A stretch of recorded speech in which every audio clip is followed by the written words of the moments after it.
Two more games, 2 more games. Let's get it over with. Sam here in the second row. Giannis, good to see you. Good to see you too. Tested negative, don't worry. You have paperwork? Huh? You have the paperwork? It's on the email. I'm going to forward it to you. Okay. I trust you. The other night, I don't think you were asked about, and this is a little bit off the court, but LeBron was at the game. And I'm thinking to myself that when LeBron was in his first finals appearance, I don't think you even started playing basketball yet. It was 2007. 2007. You obviously notice him. Did you engage with him at all? And not even LeBron. You know you're in the finals when you have, Adele's courtside and the stars are out. Thoughts on that and how it hit you? Crazy. Yeah. First time he was in the finals was 2007. I wasn't playing basketball. That's crazy to think about. Yeah. Obviously, I know the team is LeBron James. He was sitting right across our bench. Well, I didn't have the chance to engage with him, and I wouldn't engage with him. That's something that I don't do. It doesn't really matter who. Might be my mother sitting in courtside seat. I don't engage while I'm playing. I just try to focus as much as possible. And but this is crazy. This is a crazy story. This is not a promo. The night before, I was watching Space Jam on HBO. Yeah, so I was watching Space Jam. And there he goes. This is the courtside sitting. But no, I wasn't able to engage with him in any way. Yeah. Vince in the back. Hey, Giannis, I know you guys like to focus on what's now and not necessarily the past, but how does the last couple of years of the heartbreak and not being able to meet those expectations maybe help you develop some mental toughness to where you guys can come back from deficits in the game or in the series? How do you see that? Do you think that's helped you mature and helped you grow to get to this moment now? For sure. It helped me mature and grow and become more mentally tough. And, it doesn't really matter. This is a playoff game. Everything can happen. I remember in the Instagram songs, we were up 2-0 and last 4 straight. And I'm trying to think what was the mindset of the other team. Leaving Milwaukee down 2-0, and now they're thinking they got to go back home, protect home court, and then come back here, get one, and then, I'm just trying to think what they did, and try to learn from our mistakes and our failures as much as possible. I don't focus in the past. I try to learn from it and move on. And I think it helped me throughout my career. When we're down 2-0, they did it. Why cannot we cannot do it?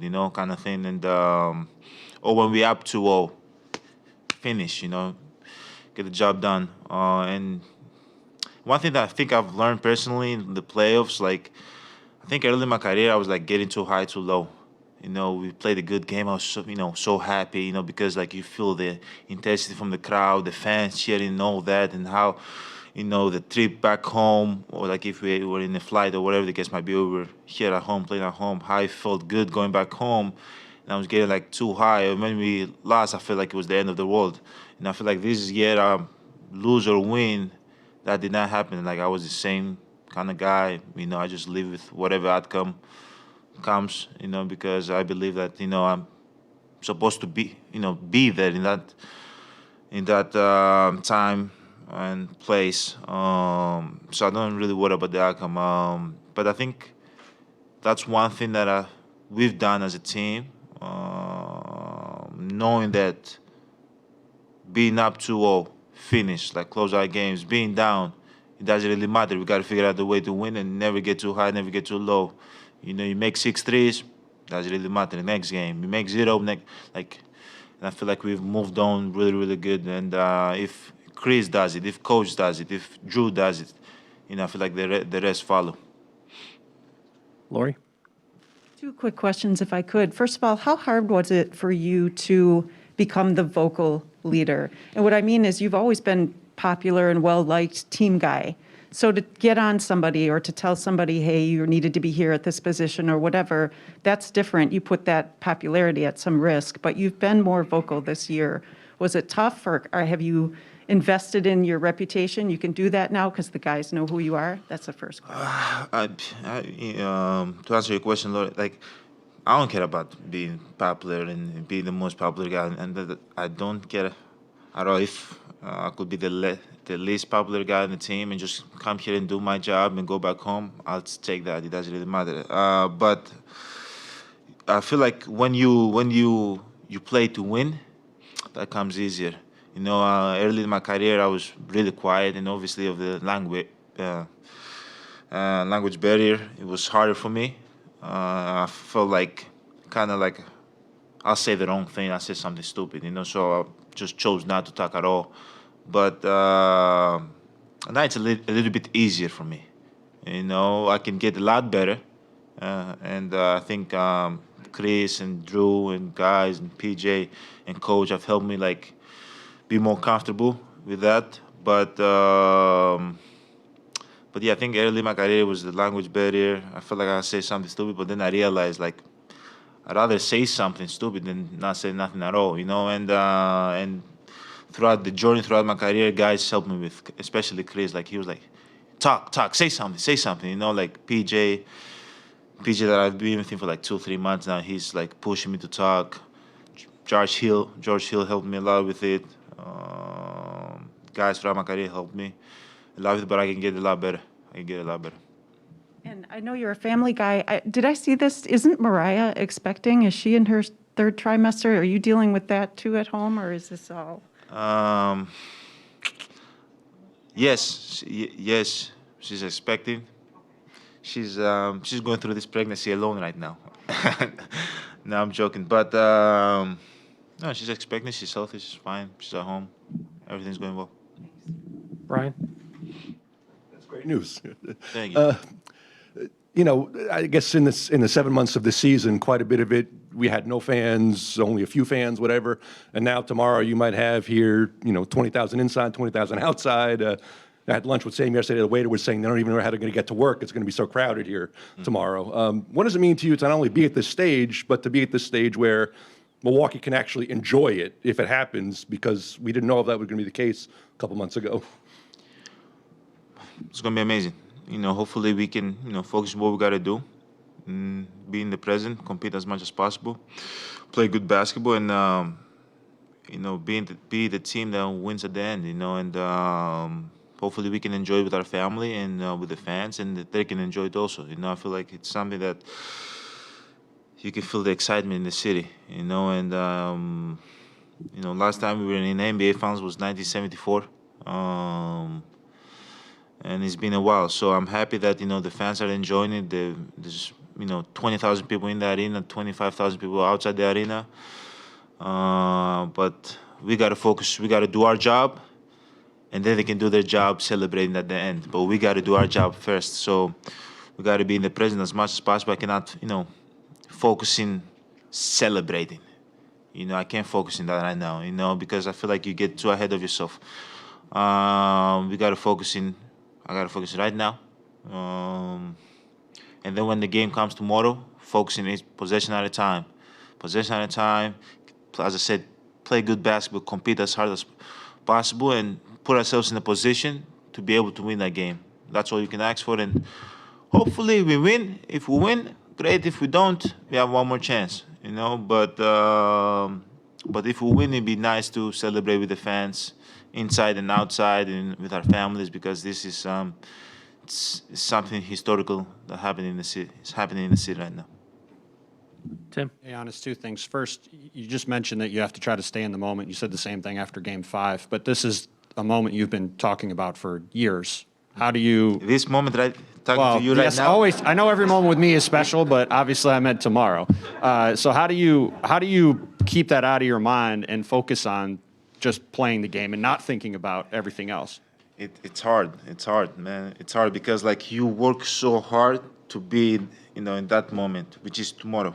And it's hard not to get ahead of yourself. But this is the time that you got to be the most disciplined, and that's what I'm going to try to be. I'm going to try to be as disciplined as possible. Don't get too excited. Don't get too pumped up for the game. None of that. I can't play the game right now. The game is tomorrow in, I don't know, at 6 or 9, 8, whatever the time is. Right now, there's nothing I can do about that. So I don't even try to think about that. But it's very hard not to. Like, sometimes you sleep about it, you're dreaming about the game, you know. But this is the time that we have to be disciplined individually. Me, Chris, Coach, Drew, Brooke, all of guys as a team. We got to be disciplined. We can worry about that. We cannot have any plans about of celebrating none of that until it's done.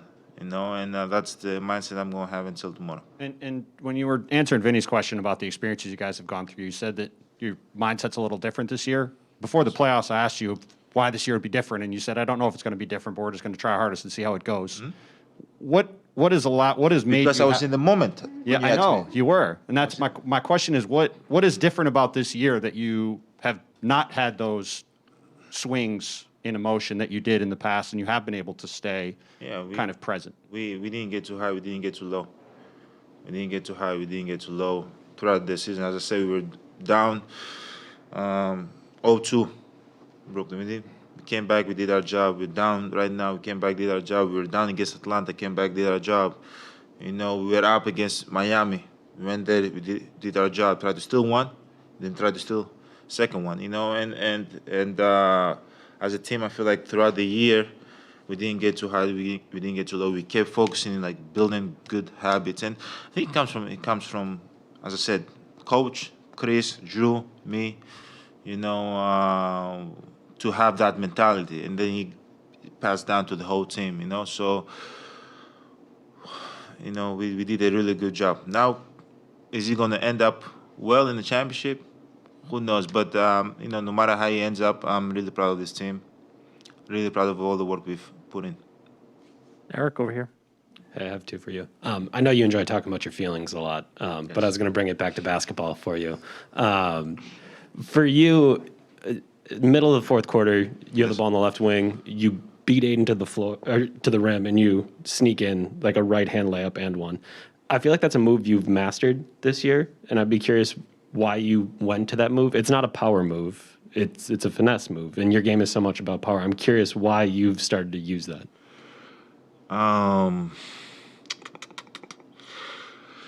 You know, that's what my instinct said at that moment. You know, it wasn't like premeditated. You know, I just caught the ball, saw the angle, saw the space, was able to sneak one in.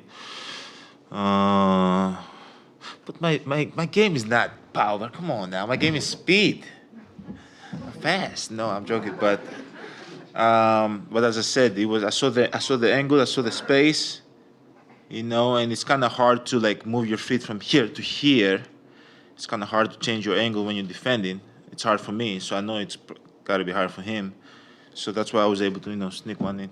So that's not something like you spent the offseason working on or anything like that? Like, it feels like you've done it before, Yeah. but it's more often now. Yeah, I didn't spend the off season. That's like an instinct move. I used to do it probably back in the day more, like work on it more, but I don't work on it as much because now it's almost like it's instinct. Like I don't think about it. Like there's some moves that you like, okay, I'm gonna go there and make this move. You know, you kind of have to work on it, and then it translates to the game. But that move, it was just it's just instincts.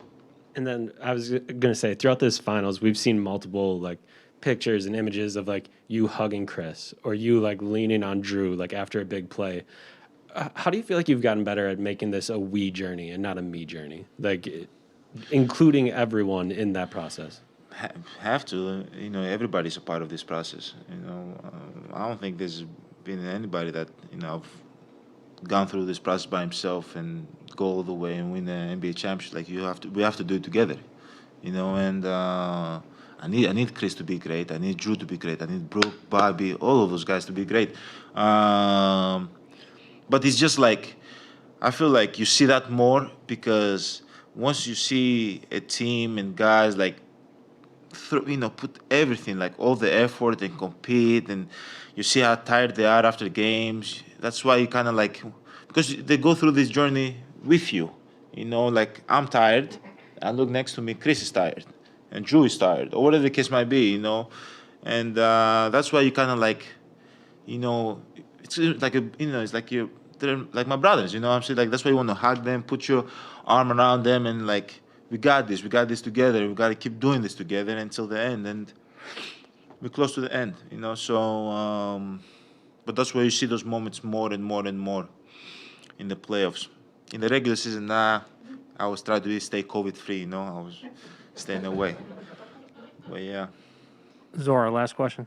I do want to go back to your feelings for just a little bit. I know you're not, active on social media right now. You say that pretty frequently, but the other day your words resonated with so many people talking about how like the past, I believe, is your ego, right, and the future's pride, and the moment is humble. What do you think of the fact that people accept your words, whether they know what a free throw is or a three-pointer is, that they're listening to you as a person to give life advice? Yeah, I don't know. I don't know if I should be that person, man.